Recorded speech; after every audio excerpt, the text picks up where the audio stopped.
Hello students, welcome to study 24। तो अगर आप चैनल पर नए आए हैं पहली बार तो वीडियो को लाइक और शेयर करेंगे, चैनल को ज़रूर सब्सक्राइब करेंगे। एमटीएस की काफ़ी सारी इंपॉर्टेंट वीडियोस आपको यहाँ पर मिलेंगी एमटीएस की प्लेलिस्ट में। और अगर अभी तक आप टेलीग्राम ग्रुप में ऐड नहीं हुए हैं, लिंक डिस्क्रिप्शन बॉक्स में मेंशन है, उसमें ऐड हो जाइएगा।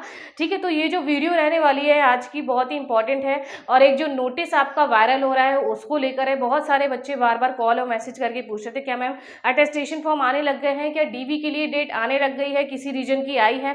तो मुझे भी इतना कंफर्म नहीं था, फिर मैंने बच्चों से बात करा क्योंकि आप ही लोगों के थ्रू मुझे पता लग पाएगा कि भाई मेल आपके पास आ रहा है या नहीं आ रहा है। तो इनकम टैक्स जो डिपार्टमेंट है आपका केकेआर रीजन का, ठीक है, केकेआर रीजन का उन्होंने इनकम टैक्स जो डिपार्टमेंट है उन्होंने अपने क्या कर दिए हैं, इनकम टैक्स डिपार्टमेंट ने अटेस्टेशन फॉर्म अपने भेज दिए हैं। ठीक है, इनकम टैक्स जिसको मिला है उनके पास अटेस्टेशन फॉर्म का मेल आ चुका है, डीवी के लिए डेट आ चुकी है। तो ये जो नोटिस है बहुत ज़्यादा सर्कुलेट हो रहा है, तो ये न्यूज़ फेक है या रियल है इसी के बारे में मैं कंफर्म कर रही थी, इसलिए टाइम लग गया थोड़ा सा वीडियो अपलोड करने में। तो ये जो है मैंने केकेआर रीजन के बच्चों से भी बात करी है, तो उन्होंने कहा है हाँ मैम ऐसा ऐसा आ रहा है। और जिनको इनकम टैक्स का डिपार्टमेंट मिला है ना उनके पास ही ये आया है। ठीक है, अभी और अदर डिपार्टमेंट ने नहीं भेजा है, इनकम टैक्स वाले ने भेज दिया अटेस्टेशन फॉर्म और डीवी की डेट आपकी। तो ये सही न्यूज़ है आपकी, बहुत ज़्यादा इसके बारे में मैंने पता कर लिया है बच्चों के द्वारा। ठीक है, तो ये सही न्यूज़ है। बाकी इस वीडियो को पूरा एंड तक देखिएगा, वीडियो को लाइक और शेयर भी ज़रूर करिएगा। और अगर आपकी कोई क्वेरी रह जाए, डाउट रह जाए, तो इस नंबर पर आप कॉल या मैसेज करके पूछ सकते हैं। आपको पता है मैंने आपको अपना नंबर प्रोवाइड करवा रखा है, कभी भी कोई डाउट हो, क्वेश्चन हो, व्हाट्सएप मैसेज या कॉल वगैरह कर सकते हैं। सेकंड, मैं अकाउंटेंट हूँ और सर भी अकाउंटेंट है, हमारी पूरी टीम है अकाउंटेंट्स की। तो आपका कभी कोई वर्क हो, भाई जॉब में आप लोग आने वाले हैं, आईटीआर फाइल करना ही होगा आपको अब। तो आईटीआर हो गया, पीएफ, जीएसटी, लोन एक्सेट्रा, सारी फैसिलिटीज़ जो हैं आपकी उनको हम लोग प्रोवाइड करवाते हैं। तो कभी भी आपका कोई काम हो, रिलेटिव्स या फैमिली फ्रेंड्स जिसका भी, तो अकाउंट का, तो आप लोग करवा सकते हैं। इस नंबर पर कॉल कर दीजिएगा, मैसेज कर दीजिएगा, जो भी आपका डाउट हो इसके रिगार्डिंग भी बहुत ही मिनिमम चार्जेस में आपके सारे वर्क हो जाएंगे। ठीक है, तो चलिए शुरू करते हैं आज की वीडियो। तो जो वीडियो है देखिए कुछ इंपॉर्टेंट पॉइंट्स हैं, उनको मैं क्रॉप करके लगाती रहूँगी। बाकी जो इस नोटिस है ना इसका अटेस्टेशन फॉर्म और डीवी का, तो वो उसको मैं अपने टेलीग्राम ग्रुप में मेंशन कर दूंगी, मतलब टेलीग्राम ग्रुप में अपलोड कर दूंगी। तो आप लोग टेलीग्राम ग्रुप में ऐड हो जाइएगा ताकि आप लोग ये नोटिस देख पाए। ठीक है, बाकी मैं यहाँ पर कुछ पॉइंट्स क्रॉप करके लगाती रहूँगी। ठीक है, तो नोटिस क्या है आपका, ये आया है आपका office of the principal chief commissioner of income tax Kerala से। ठीक है, ये किसके लिए आपका आया है, मल्टी देखिए लिख भी रखा है, candidates as per list attach. List आपकी अटैच्ड है उसमें, मतलब जो भी आपकी चीज़ें फॉर्मेट मांगे गए हैं वो सब अटैच्ड है।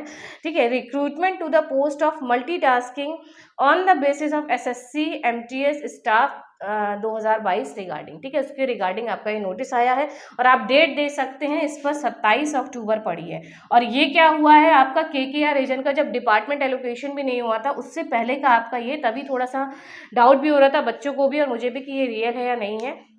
तो अब इसके डिपार्टमेंट भी एलोकेट हो गए हैं। तो भाई ये आपका 27 को नोटिस आया था इनकम टैक्स का डीवी और अटेस्टेशन फॉर्म के लिए। तो इसको हम लोग कुछ पढ़ते हैं, कुछ इंपॉर्टेंट मैं यहाँ पर क्रॉप करके आपके लिए लगाती रहूँगी।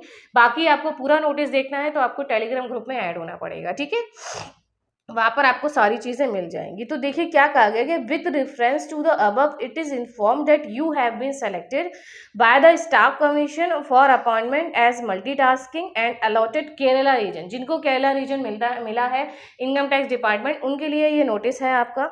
और इनको बताया गया है कि देखिए मैंने क्रॉप कर दिया है, you are accordingly requested to submit the enclose attestation form.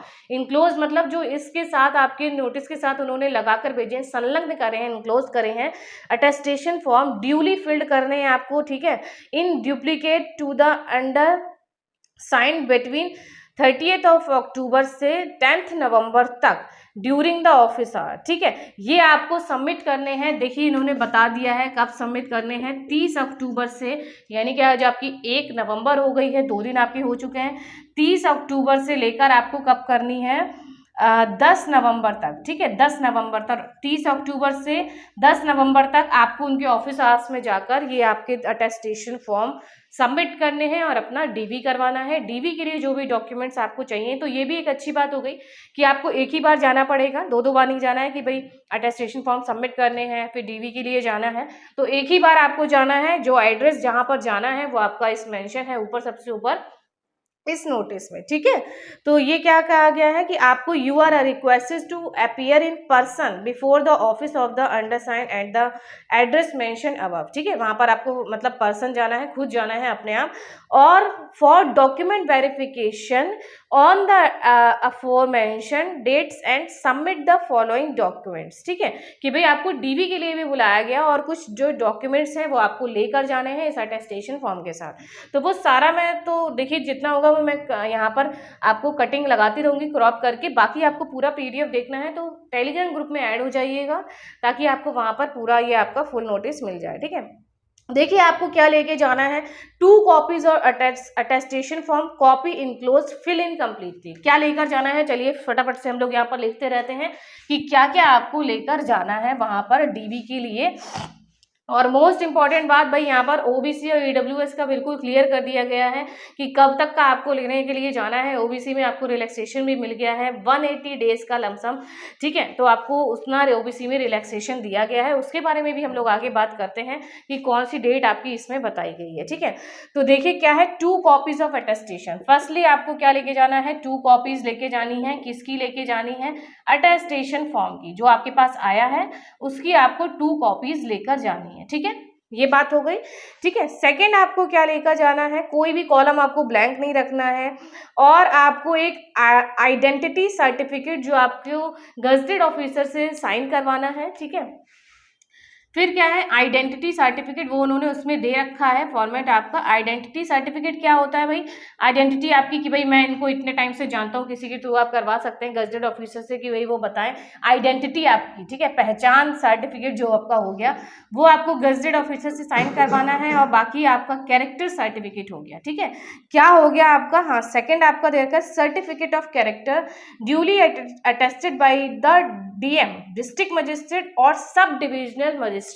SDM से या तो आपका डीएम से ये होना चाहिए, क्या होना चाहिए, हाँ, सर्टिफिकेट ऑफ कैरेक्टर, ठीक है, कैरेक्टर सर्टिफिकेट आपका चाहिए है। कैरेक्टर सर्टिफिकेट ये आपका डीएम या एसडीएम से आपका होना है, ठीक है, हाँ, सब डिविजनल मजिस्ट्रेट से होना है या डिस्ट्रिक्ट मजिस्ट्रेट से आपका होना है और देयर सुपीरियर ऑफिसर। तो ये आपका किसी भी गजेटेड ऑफिसर से या आप डीएम एसडीएम से करवा सकते हैं कैरेक्टर सर्टिफिकेट, ठीक है। आई होप आप लोग अच्छे से समझ रहे होंगे। बाकी नोटिस आप लोग अच्छे से समझ लीजिएगा, मैं टेलीग्राम ग्रुप में इसको पोस्ट कर दूंगी। ये आपका केरला के लिए है, हो सकता है बाकी रीजन में भी ऐसा ही सब सेम ही रहेगा लगभग आपका, ठीक है, सभी डिपार्टमेंट के लिए। 2 sets of self attested copies of certificate of date of birth. Date of birth का मतलब आपका वही हो गया कि 10th की मार्कशीट, उसी से आपका डेट ऑफ बर्थ। देखिए 10th की जो मार्कशीट होती है मैट्रिकुलेशन की, उसी से आपका सब कुछ आगे देखा जाता है, आगे फर्दर जो भी आपके आगे के डॉक्यूमेंट्स होंगे, ठीक है। 10th की मार्कशीट में जो आपकी डीओबी है वही आपका क्या हो जाएगा, डेट ऑफ बर्थ का सर्टिफिकेट हो जाएगा।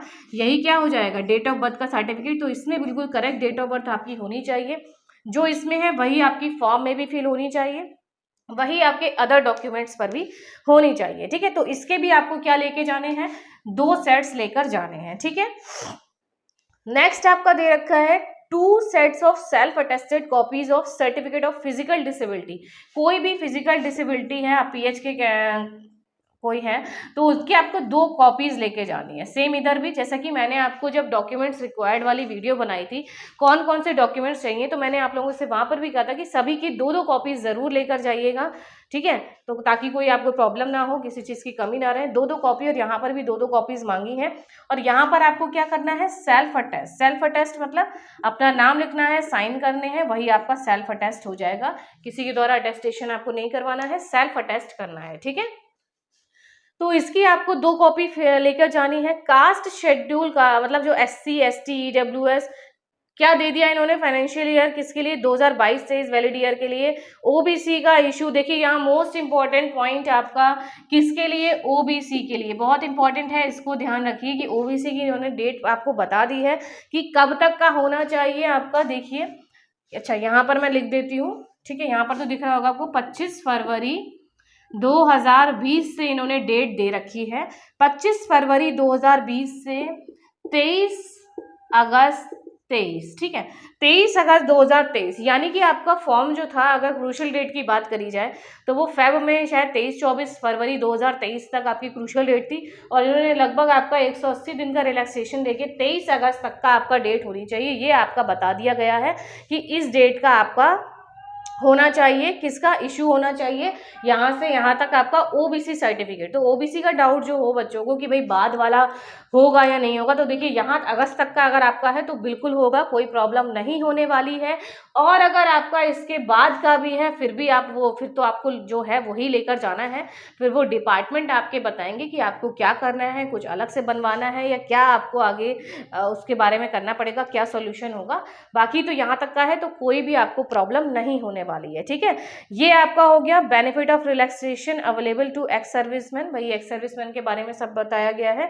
फिर copy of Aadhaar card issued by the government of India, Aadhaar card हम लोगों ने बताया था कि भाई आपको आधार कार्ड की कॉपी लेकर जानी है, ठीक है, आधार कार्ड की कॉपी लेकर जानी है, वो तो पता ही है भाई, आइडेंटिटी के लिए आपको लेकर जानी। No objection certificate from current employer, देखिए एनओसी भी मैंने आपको उसी में डॉक्यूमेंट वेरिफिक आपने वीडियो देखी होगी, उसकी भी लिंक डिस्क्रिप्शन बॉक्स में मेंशन कर दूंगी।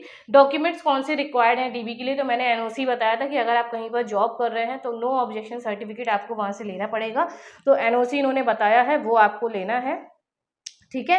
नेक्स्ट आपका मेडिकल फिटनेस सर्टिफिकेट लेना है, और मेडिकल फिटनेस में अगर आप पीडब्ल्यूडी हैं या कुछ भी हैं तो मतलब पीएच वगैरह हैं तो वो आपका वहाँ पर होना चाहिए, ये नहीं कि आप उसको चेंज करवा दें या कुछ भी, बाकी वहाँ पर वो दे रखा है आपका, ठीक है। तो मेडिकल फिटनेस वाला certificate from authorise medical certificate issuing authority chief medical officer, CMO के द्वारा आपका होना चाहिए, ठीक है। एक पॉइंट और आपका क्या होना चाहिए, मेडिकल सर्टिफिकेट सीएमओ, जैसा कि अभी हम लोगों ने बात भी करी थी पहले, चीफ मेडिकल ऑफिसर के द्वारा इशू होना चाहिए आपका वो, ठीक है। In the format enclosed copy of medical fitness certificate from current employer duly attested bye competent authority in case availing technical resignation benefits, ठीक है।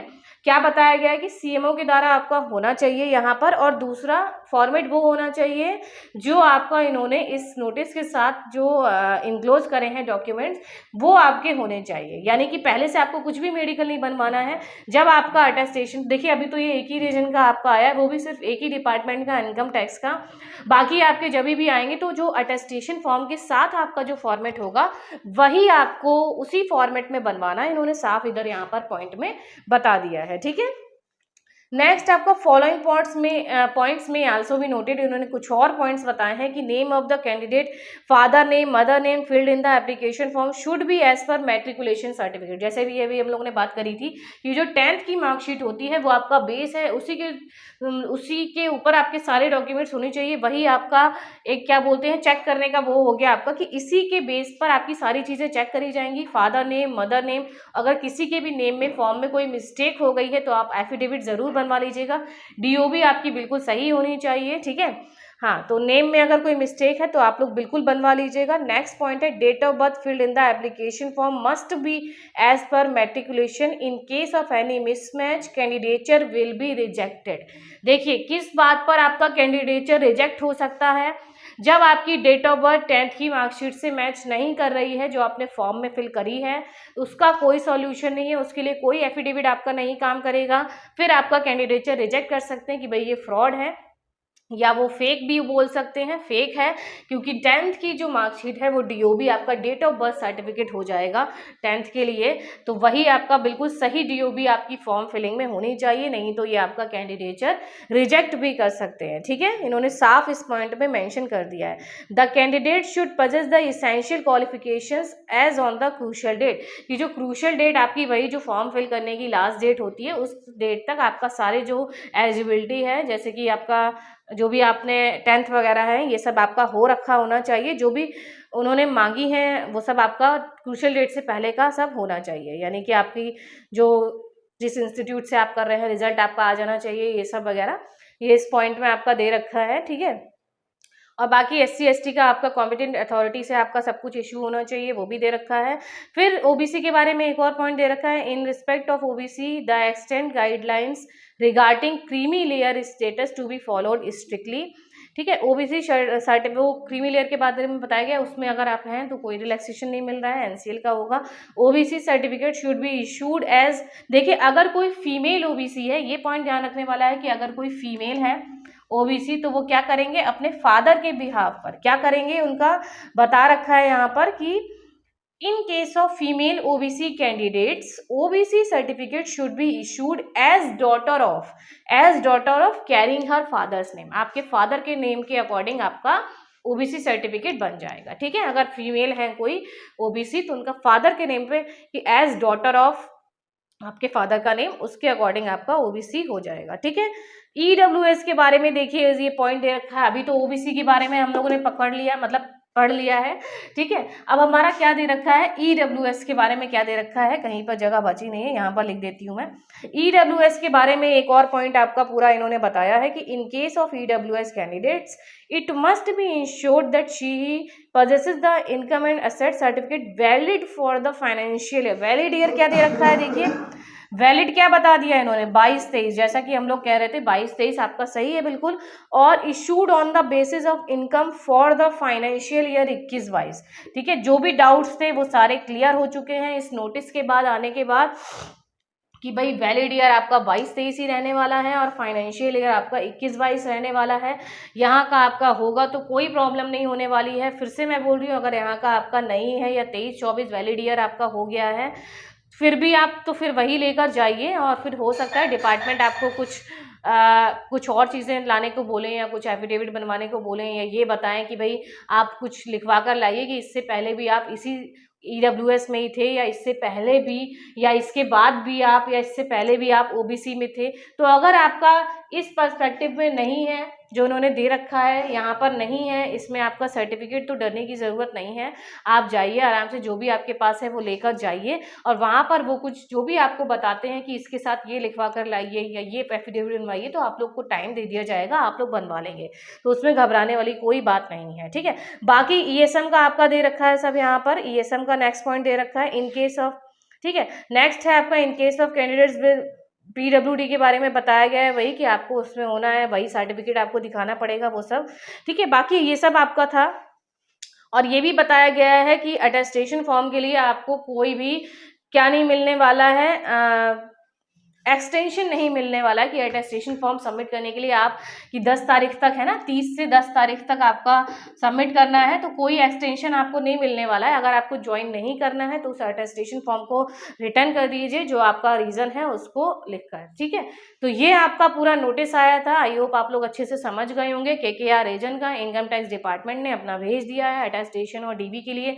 तो देखिए कितनी फटाफट आपका DV हो रहा है। 10 नवंबर तक अगर DV आपका फाइनल हो गया तो यानी नवंबर लास्ट तक भी आपकी ज्वाइनिंग एकदम हो जाएगी KKR रीजन की। ठीक है, इनकम टैक्स डिपार्टमेंट की। तो कितनी फास्ट इन्होंने काम करा है कि इनकम टैक्स डिपार्टमेंट जो है उन्होंने फटाफट से आपका भेज दिया। देखिए 10 तक अगर DV हो गया तो 20-25 दिन में आपका ज्वाइनिंग लेटर आ जाना चाहिए, यानी नवंबर लास्ट तक इन बच्चों की ज्वाइनिंग हो जाएगी। ठीक है, बहुत बढ़िया है भाई।